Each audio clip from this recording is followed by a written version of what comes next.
It was definitely the Wild West. People jumping into an industry with a pocket full of money, saying they're going to be number one. Took on its own spiritual life in a way. And it's survival of the fittest. The real cannabis industry, goons kind of jump at my dad immediately. This market is about as cutthroat as anything going on right now in the US. It was then that our phones obviously became tapped. You mess with us, we're going to come back at you. We'd already showed up on the front page of the Seattle Times. We had to get one jump on the IRS because the IRS was always on our tail. Once you were in the cannabis business, you were essentially wiped out of the banking system in the United States. We set it up in a 10 by 10 as a mini authorization clinic. This gentleman right here was willing to see multiple 4 people at a time. He was authorizing, and we were seeing like 250, 300 people a day. It was a happening. It was a happening. It was a very chaotic time. There was a character who essentially ran the show before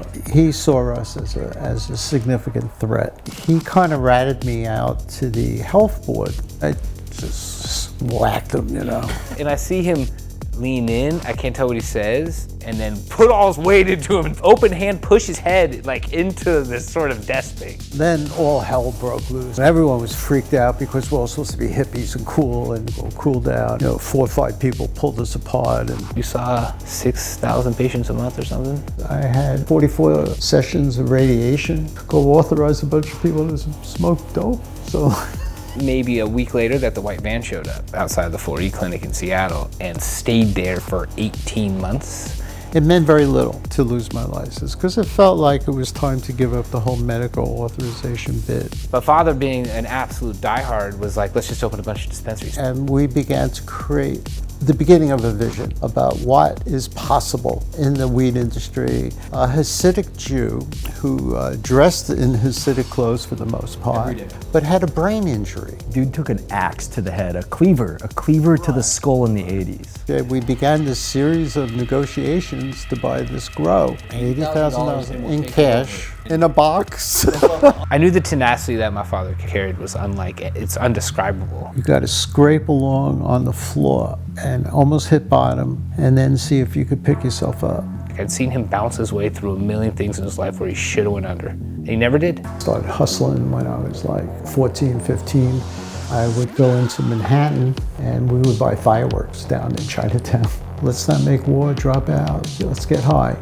The East Village was the center of that in New York and mimicked a lot of what was going down in San Francisco. It was just a different vibration. I was going to school at Berkeley. I was there with Mario Savio. I was also very politically involved. What do I say about Howie? You know, like, an amazing hustler. Boy, when we got together, everything exploded. Drug dealing, in terms of our connections, in terms of the circles we moved in. Out of Mexico, we were smuggling 1,000 pounds of weed a week into New York. We had like 6 trucks on the road all the time. And also we started to smuggle hash out of Pakistan. We had boats. We were beginning our relationship with the Gambino family in New York. They protected us and, you know, we paid them off. We actually even had a rabbi that had a diplomatic pouch out of Israel, so he was smuggling for us. He had total diplomatic immunity. So when I got involved with Buddhism, those values were very different than the values of being a drug dealer. Cops, detectives, you know, came in, there was a raid.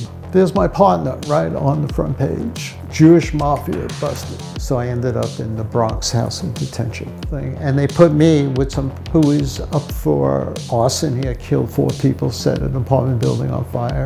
First bunk, and I get the top bunk. Then he starts playing with a lighter. Slugged him, you know, it was life or death.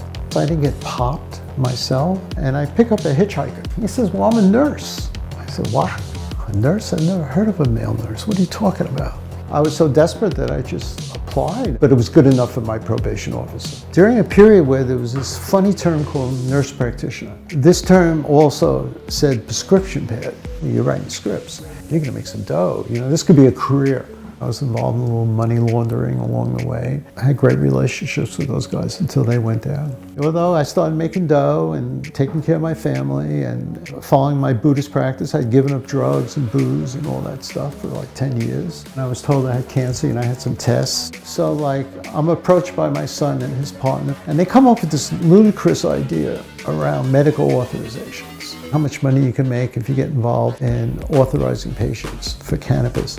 We were very successful. We were the first really big medical marijuana authorization clinic with my kid and his gangster friend. And I'd be high the whole time I was seeing patients, and afterwards, then we really started getting going. This is the most convoluted, fucked up story probably of my world of weed.